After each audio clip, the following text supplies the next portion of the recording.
Welcome, everyone, to today's deep dive. Before we jump in, I just want to start by offering a divine blessing for your day and for your entire upcoming week. May you be guided and protected in everything you do. Yeah, absolutely. A wonderful blessing to start us off. Thanks for being here with us.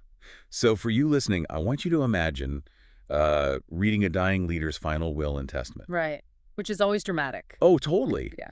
But instead of inheriting a piece of property or, a family heirloom, the people involved are being handed literal geopolitical destinies. Yeah, it's on a completely different scale. Exactly. We're talking about the rewriting of ancient family curses and this highly tactical roadmap that directly challenges rival nations. It's intense. It really is. And that is exactly what we are exploring today.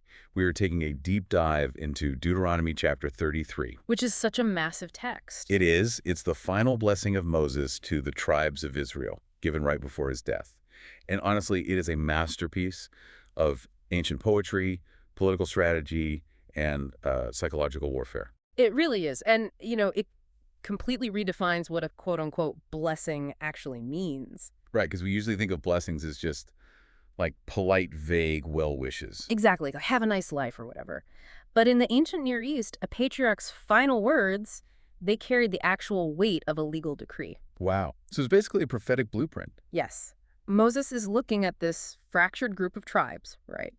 And they're about to cross over into highly contested, incredibly hostile territory. So he uses this final address to basically forge a national identity. Right, and to establish economic monopolies and set up military border defenses.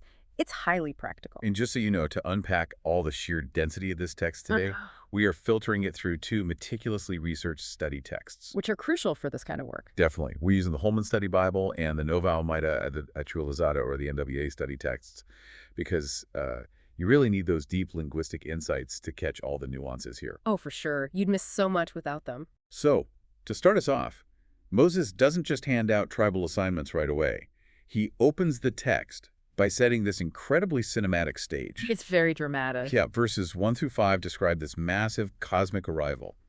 It says, "The Lord came from Sinai, dawned from Seir, and shone forth from Mount Paran." Which, geographically speaking, is essentially an abbreviated itinerary of the Israelites' multi-generational journey. Oh, okay, so it's mapping their physical route. Exactly. Sinai, Seir, which is the territory of Edom, by the way, and Mount Paran, it traces their movement through the wilderness. But it's described as a divine manifestation, right? Yeah, God is arriving not just as a static, immovable figure, but as this active, moving force cresting over the mountain ranges. And he doesn't arrive alone, which Yeah. I found fascinating. The text mentions myriads of holy ones. Right. When I read that, I picture like a monarch arriving with a massive, unstoppable, heavily armed entourage. Well, that's actually the exact intended psychological effect. Wait, really? Yeah.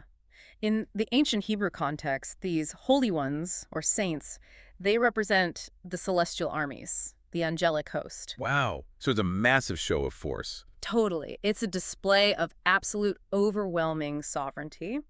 And right at his right hand, the text says there is a flaming fire. Now, I really want to pause on that because a flaming fire at the right hand, Yeah. that sounds like raw destructive power, almost like a weapon. Right, like a lightning bolt or something? Exactly. But the historical context we have from the study texts suggests this fire is actually a metaphor for something else entirely. Yeah, it's really interesting. Linguistically, that phrase for flaming fire translates to the law itself. The law, like the legal code. Yep. The legal and moral code given to the Israelites is being personified here as a fiery force. I mean, presenting a legal code as a lightning bolt is a fascinating choice. It really is. It sort of implies that the law isn't just, a set of boring bureaucratic rules. Right. It's something alive. Alive, illuminating, but also incredibly dangerous if you mishandle it. It establishes order by force of nature. And that duality is just central to the ancient understanding of divine law. I mean, it provides light to walk by, but it consumes whatever stands against it. That's a powerful image. It is. And this fiery arrival firmly establishes the king taking his throne in Jeshurun. Jeshurun. That's a poetic name for Israel, right? Exactly. It's a highly affectionate term used in these texts. It means the upright one. Okay, so the stage is beautifully set with this terrifying cosmic arrival. And then Moses shifts to the tribes themselves. Right, getting down to business. Yeah. And chronologically, you'd expect a massive inheritance for the eldest son, Reuben. Which is standard for the time. Right. He starts with Reuben in verses 6 and 7, but the blessing is shockingly brief. It really is. Moses basically just says, let Reuben live and not die, nor his men be few, Yeah. which feels like an incredibly low bar for the firstborn, just don't die out by the massive demotion. Well, to understand Reuben's marginalization here, we really have to look backward. To Jacob. Yes. Yep. A generation earlier, on his own deathbed, the patriarch Jacob placed a severe curse on Reuben. Right, because of a betrayal. A huge one. A deep moral and familial betrayal. Reuben slept with his father's concubine. Oh, wow. Yes. So Jacob stripped him of all his firstborn rights. So what Moses is doing here in Deuteronomy is actually an act of clemency. Oh, I see. He's stepping in to put a floor on the collapse of that tribe. Precisely. From the Holman notes, we see Moses is softening an ancient generational curse. He's acknowledging Reuben lost the leadership, but at least the tribe will survive. Exactly. They won't face extinction. But speaking of extinction, as I was tracking the tribal list through this chapter, I stopped and realized someone is missing. Ah, yes. You caught that. Yeah. You have Reuben, Judah, Levi, but Simeon is completely absent. How does a leader map out the future of 12 tribes and just forget one of the kids? Well, he didn't forget. No, Simeon's absence is actually one of the most brilliant geopolitical predictions in the whole text. Okay, explain that to me. According to the NWA study notes, in the centuries following this address, the tribe of Simeon was destined to be completely dispersed and absorbed by the much larger tribe of Judah. Oh, because their allotted territory was entirely enclosed within Judah's borders, right? Exactly. Simeon didn't have room to expand. Culturally and politically, they were just assimilated over time. So the real-world historical geography of how these populations would merge is baked right into the structure of the poem. Yes, Simeon doesn't get an independent blessing because Moses knows they won't have an independent political future. That is wild. That structural omission says more than a full stanza of poetry ever could. Pure geopolitical realism. It really is. Okay, so while Simeon fades out, another tribe steps into a radically elevated role. Let's look at Levi in verses 8 through 11. The Levites, yes. They're given spiritual authority, the priesthood, and the Urim and Thummim. And I've always found these items fascinating. They are very mysterious. They act almost like an ancient binary decision matrix for the high priest. That's actually a very accurate way to frame them. The NWA note suggests the Urim and Thummim were likely two sacred objects, possibly flat stones. Kept in the high priest's breastpiece. Right. And when the nation faced a critical juncture like whether to go to war or not, these objects were cast as sacred lots. To get a definitive yes or no from God. Exactly. To determine the divine will. But I think the more compelling question here isn't how the stones worked, but why Levi got to hold them in the first place. That is the key question. Right. Why was this specific family tasked with the priesthood and teaching the law and managing all the sacrifices? Well, the Holman notes reveal the answer lies in one of the darkest moments of the Israelites' wilderness journey. The incident of the golden calf. Exactly. While Moses was up on the mountain, a massive faction of the camp rebelled and began worshiping an idol. He was basically an ideological civil war. It was absolute chaos. And in that moment, the tribe of Levi made a devastatingly hard choice. What did they do? They allied with Moses and the covenant, even though it meant literally taking up arms against their own relatives who were leading the insurrection. Wow. So they prioritized their ideological loyalty to God over their biological family tree. They did. That is a massive psychological threshold to cross, especially in an ancient tribal culture where bloodlines were literally everything. It was a brutal test of fidelity, and because they were willing to protect the integrity of the community at such an immense personal cost, Moses establishes them as the guardians. The logic makes total sense. If you won't compromise the truth for your own brother, you can be trusted to handle the holy things. Right. Their radical loyalty earned them that monopoly on spiritual leadership. Incredible.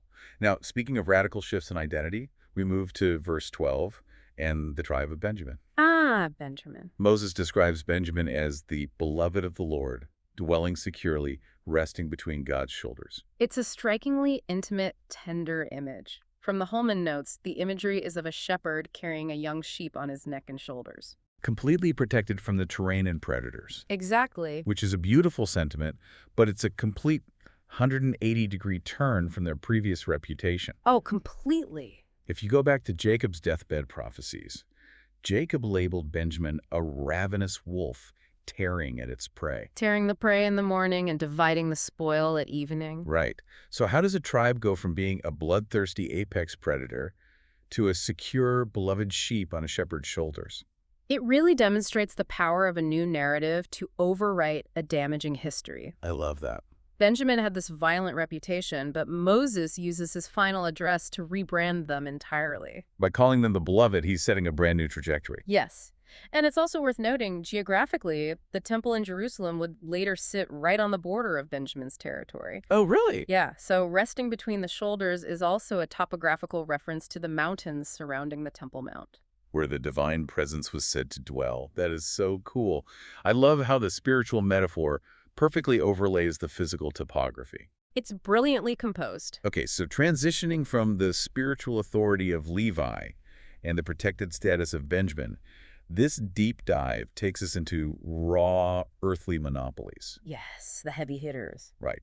The remaining brothers receive blessings that are essentially economic and military blueprints. Yeah. Let's look at Joseph in verses 13 through 17. So when the text says Joseph, it is actually referring collectively to the two massive tribes that descended from him. Ephraim and Manasseh. Exactly. They would go on to dominate the northern half of the region, and their blessing is just staggering. Moses calls down the most excellent things of the earth for them, right? Yes.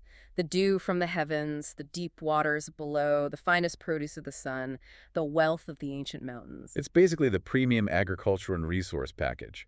It is. But it's not just farming wealth. The military imagery used for them is intense. Yeah, Moses compares their strength to a firstborn bull, having the horns of a wild ox pushing enemies to the ends of the earth. And that wild ox, or the aurochs, which is an extinct species of massive, highly aggressive wild cattle, that was a standard ancient symbol for unstoppable strength. Brute force. Yes. Moses is prophesying that Ephraim and Manasseh will be the military shock troops of the nation. But there's a fascinating anchor to all this aggressive power. What's that? Right in the middle of describing this immense wealth and wild ox military strength, Moses ties all their favor back to the God who appeared in the burning bush. Ah, yes. Why drop a reference to a quiet, mystical encounter in the desert right in the middle of a speech about military domination? It's a brilliant grounding mechanism. I mean, Moses knows that immense wealth and military superiority inevitably lead to arrogance. A society starts believing its own hype. Exactly. By explicitly linking their future power to the burning bush, Moses is reminding them of their absolute vulnerability. Oh, that makes sense. The power didn't originate in their military strategy or their fertile land. It originated in a moment when Moses was in exile, Israel was enslaved, and God chose to intervene. Wow. Don't mistake your current dominance for your origin story. Exactly. That is incredibly sharp leadership. Okay, let's move out to the coast. In verses 18 and 19, and then skipping to 24 and 25, we hit Zebulun, Issachar, and Asher. The coastal tribes. Right. The text claims Zebulun and Issachar will suck abundance from the seas and treasures hidden in the sand. Which is very evocative imagery. It is, but, I mean, the phrase treasures in the sand immediately conjures up images of digging up pirate chests on the beach. Right. Like buried treasure. Yeah. But practically speaking, what kind of economic monopoly is Moses assigning here? Well, he is handing them control of the maritime supply chains. Okay, so trade. Yes. These tribes settled in regions that intersected with major international trade routes reaching the Mediterranean coast. So the abundance of the seas is like deep-sea fishing and merchant fleets. Exactly. But the treasures in the sand is where it gets highly specific to the ancient economy. Are we talking about the glass-making industries? We are. The coastal sands in that specific Mediterranean region, particularly around the Belus River, were uniquely rich in silica. Making them highly prized for ancient glass production. Exactly. And furthermore, the coastline was the source of the Murex sea snail. Oh, the snails. Yeah, which were harvested by the millions to produce Tyrian purple dye. And purple dye in the ancient world wasn't just a color. It was the ultimate luxury commodity. Absolutely. It was the color of royalty because it was so labor-intensive to extract. It commanded exorbitant prices. So Moses isn't talking about buried gold at all. He's prophesying industrial monopolies on high-tech ancient commodities. That is fascinating. And then you have Asher. The text says Asher will bathe his feet in oil. Which sounds incredibly decadent, right? It sounds like a spa treatment. Well, the Holman notes explain it is the pinnacle of agricultural wealth. Asher's allotted territory included modern-day Haifa and Mount Carmel. Okay. The limestone soil and climate there were perfectly calibrated for vast olive groves. And we really have to remember, in the ancient Near East, olive oil was essentially the silicon chip of their economy. It drove everything. Yeah, it wasn't just a kitchen staple. It was high-calorie food. It was the primary fuel source for lighting homes. It was medicinal, and it was a critical export. Entire regional economies ran on it. So to say a tribe will have so much of this liquid gold that they could casually wash their feet in it, it's a metaphor for an economy running at absolute maximum surplus. They wouldn't just subsist. They would dictate trade terms. Exactly. So we have the trade moguls on the coast. But then Moses addresses the tribes of Gad and Dan in verses 20 through 22, and the tone shifts pretty dramatically. It does. It gets very fierce. Yeah. Both of these tribes are characterized by lion imagery. Gad is a lioness tearing the arm and the crown of the head of her prey. Dan is a lion's cub leaping out of Bashan. Right. But my question is, if Judah and Joseph are the massive powerhouse tribes, why give the apex predator metaphors to these two relatively isolated groups? It's all because of the realities of frontier living. Geography dictates their psychology here. How so? Well, Gad settled in the Transjordan, the land east of the Jordan River. It was fertile, but it lacked natural geographical defenses. So they were highly exposed to raids. Exactly, from desert nomads and rival kingdoms. And Dan eventually migrated to the extreme northern edge of the territory, bordering incredibly hostile states. Oh, I see. So they are the buffer zones. They are the perimeter alarms. And you cannot survive on a contested frontier by being passive. So Moses assigns them the lion metaphor because their survival demanded hypervigilance. And preemptive aggression. They literally had to act like territorial predators just to maintain their borders. Wow. It's a fascinating mapping of temperament to topography. It really is. So he's gone through the micro-destinies of each tribe, the priests, the merchants, the frontier guards. But then as he brings this ancient will to a close, Moses pulls the camera all the way back. For the grand finale. Yeah. Verses 26 through 29 serve as this sweeping conclusion. He looks the ultimate defensive umbrella over this entire fragile coalition. He concludes by making a definitive, absolute statement about the God of Israel. Whom he again calls the God of Jeshurun. Right. Moses says there is no one like him, and he uses a very specific, loaded phrase. He says, God rides the heavens to help you, and on the clouds in his majesty. Riding the clouds. Now, on a surface level, you read that and it's just majestic, poetic imagery. Sure. But knowing Moses as a strategist, there has to be a deeper cultural layer at play here. Oh, there's a massive piece of geopolitical context behind that exact phrase, which the Holman text points out beautifully. What is it? Well, the Israelites are about to cross into Canaanite territory, right? Right. The dominant religion of those local Canaanite populations centered around their chief deity, Baal. Okay. And if you read the ancient Ugaritic texts of that region, Baal's primary, most feared title was the Rider of the Clouds. No way. Yes, he was the god of thunderstorms, rain, fertility, and martial power. So the local populations believe their god commands the sky and the weather. Exactly. And Moses, right before his military crosses their border, intentionally co-opts the specific title of the enemy's god and applies it to the God of Israel. It is a deliberate act of ancient psychological warfare. It's stealing their thunder. Literally. Literally, it is a direct, calculated rebuke of Canaanite theology. Moses is engaging in a propaganda victory before the first arrow is even fired. He is telling his people, do not be intimidated by the storm gods of this new land. The deity you follow is the true sovereign. He is the actual rider of the clouds. He commands the airspace. He is systematically dismantling the mystique of the enemy's pantheon. He's removing the psychological dread of fighting on foreign soil by claiming jurisdiction over the sky itself. That is just brilliant. And notice how he pairs that vast, unapproachable cosmic power with incredibly intimate, localized protection. What do you mean? Well, immediately after talking about riding the majestic storm clouds, he says, the eternal God is a dwelling place, and underneath are the everlasting arms. Oh, wow. What a profound juxtaposition.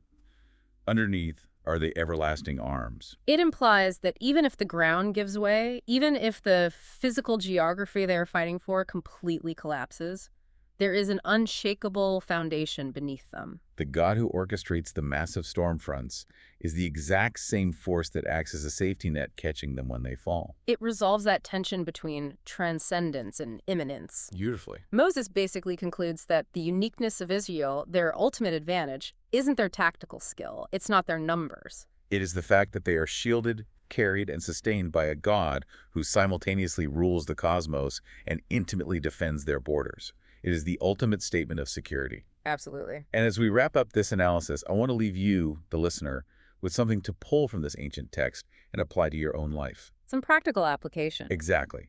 We've spent this deep dive analyzing the sheer weight of final words. Moses didn't use his dying breath to just reminisce or say a tearful goodbye. He had work to do. He used his words to engineer a society. He cast a vision, assigned purpose, mapped out economic futures, and psychologically inoculated a new generation against the fears of a hostile land. It's incredibly intentional. Think back to the contrast we discussed regarding Benjamin. Jacob called him a ravenous wolf. But Moses called him the beloved resting on the shoulders. Right. Words have the power to lock people into damaging identities, but they also have the power to completely overwrite those narratives. That's so true. Moses chose to redefine a violent tribe into a protected, beloved community. So the provocation for you to explore on your own is this. Consider the words you use when speaking about the future of the people you care about. Your team, your family, your peers. Exactly. Are you using your influence to build them up? Are your words acting as a blessing that shapes their potential, softens their failures, and rewrites their painful pasts? Or are you accidentally keeping them trapped in old, limiting narratives? The power to define the future of the people around you often rests entirely in how you speak about them today. Because the labels we place on people can become the borders they live within. It's a profound responsibility. It truly is. Well, we want to thank you so much for joining us on this deep dive into the source material today. We hope you discovered some surprising geopolitical history and a few new perspectives on the power of language. Yeah, thank you for exploring the depths of this text with us. Keep questioning the narratives around you and have an amazing week exploring what you've learned. Take care, everyone. And remember, God blesses all of you listening. Goodbye.